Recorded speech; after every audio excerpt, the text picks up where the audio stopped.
Hello, everybody, and welcome to another edition of A Chapter a Day Keeps the Doctor Away. My name is Alan, otherwise known as Hisui, and I'm from ReverseThieves.com, as well as the Speakeasy podcast. And this time I'm looking at Bleach, Chapter 565, A God Like You, which we learn a lot about the big bad guy. And we learn that when Judah Bach was originally born, he pretty much has no functioning sensory organs and is just kind of this super helpless baby. But he has one magic power that just basically draws people to him. And that is that if you have any kind of major injury or destroyed organ, if you touch the baby, you regenerate that lost organ or missing thing in yourself, because it could also be missing emotions. And you basically gain a supercharged version of it. So if you lose your hands in a duel, you can regrow hands that are better than before. Or if you're super lonely, you can be, if you're owner of a lonely heart, then he can fill you with a sense of belonging and an ability to connect with other people. Or once again, if you're a coward, you become brave. If your eyes were pecked out by crows, you gain super eyes. And then, you're like in that one 1-800 glasses. I have super eyes. And so, and then when you die, because most people die not that long after they gain, definitely like reduces your lifespan to get these super organs, or basically these things filled in.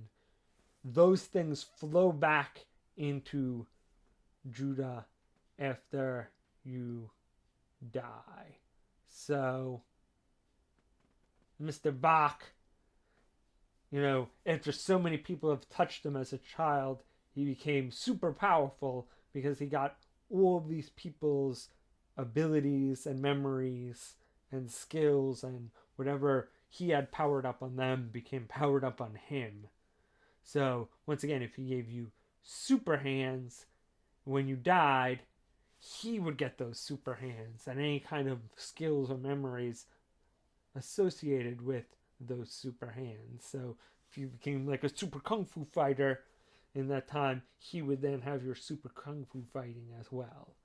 And so he became so powerful, he kind of named himself Juha Bach after a local god, and because that's how crazy powerful he was.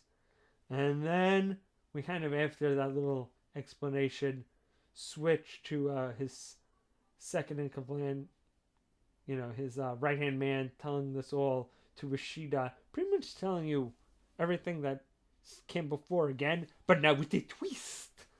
Because he's like, yes, that's all super cool, but the master has also found a way to even upgrade that.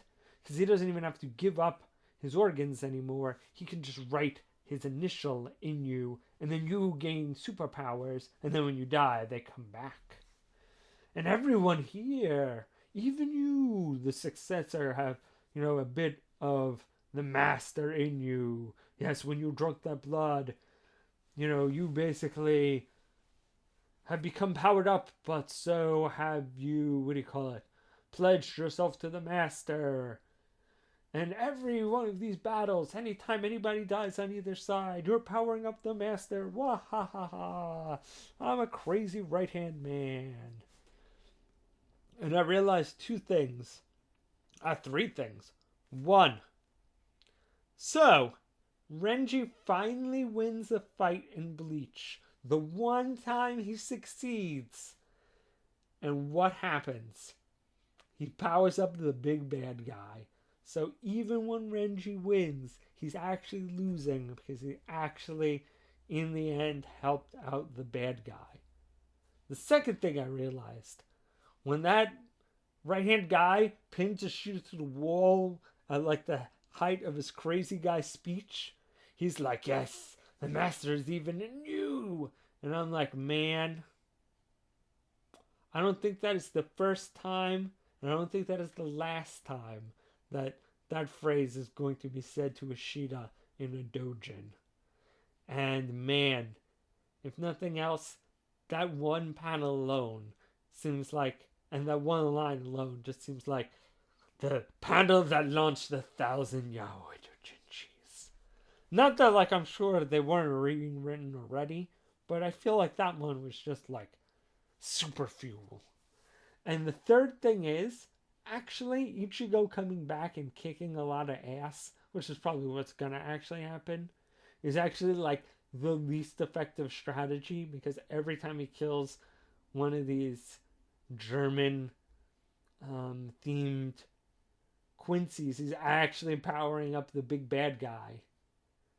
So, actually, technically, the best way to beat this guy, because if he isn't constantly killing people and there isn't constantly war, then he goes back to his state where he's like this kind of helpless baby with, like no functioning limbs and no sensory organs. So technically, Ichigo should just come back and like just hand out joints and start a drum circle. Like, hey man, why we all fighting? We're all part of the same soul society.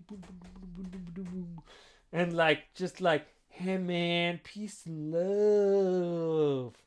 That would actually be the most effective way to win. If you just got everybody to lay down their arms and be like, man, why are we fighting? We're all connected. Yeah, man. That Quincy guy, man. He's in all of us. Yeah. Man. So it's like we're all brothers. I can't fight my brother. And then he just, this whole thing would be done. He'd just like, no, everyone is at peace. Smoking a doobie, no. And then he'd win. So theoretically, that is the most effective strategy to stop this guy. Which I find, like, that would be the most amazing way to end this arc.